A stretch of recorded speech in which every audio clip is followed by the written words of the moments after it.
मोठी बातमी, सोलापूर शहरात नायलॉन मांजाने पतंग उडविण्यास बंदी.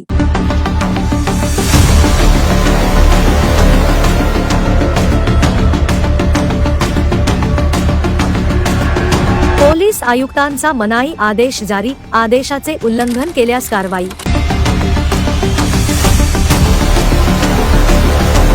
सोलापूर शहरात पतंग उडवताना वापरल्या जाणाऱ्या नायलॉन मांजामुळे नागरिक, पशुपक्षी तसेच पर्यावरणाला होणारा धोका लक्षात घेता सोलापूर शहरात नायलॉन, प्लास्टिक किंवा सिंथेटिक साहित्यापासून बनविलेल्या पक्का दोऱ्यावर कडक बंदी घालण्यात आली आहे.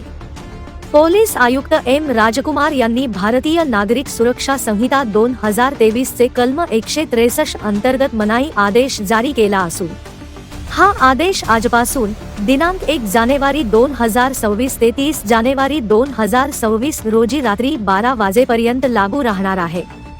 दरवर्षी मकर संक्रांती दरम्यान मोठ्या प्रमाणावर नायलॉन मांजाचा वापर केला जातो.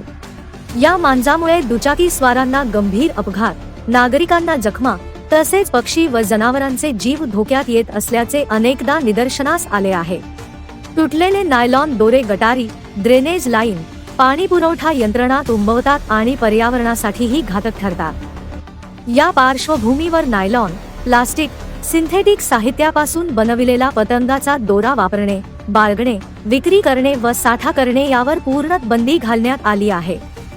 सदर आदेशाचा भंग करणाऱ्या व्यक्तींवर भारतीय नागरिक सुरक्षा संहिता 2023 चे कलम 223 नुसार कारवाई करण्यात येणार असल्याचे पोलीस आयुक्तांनी स्पष्ट केले आहे.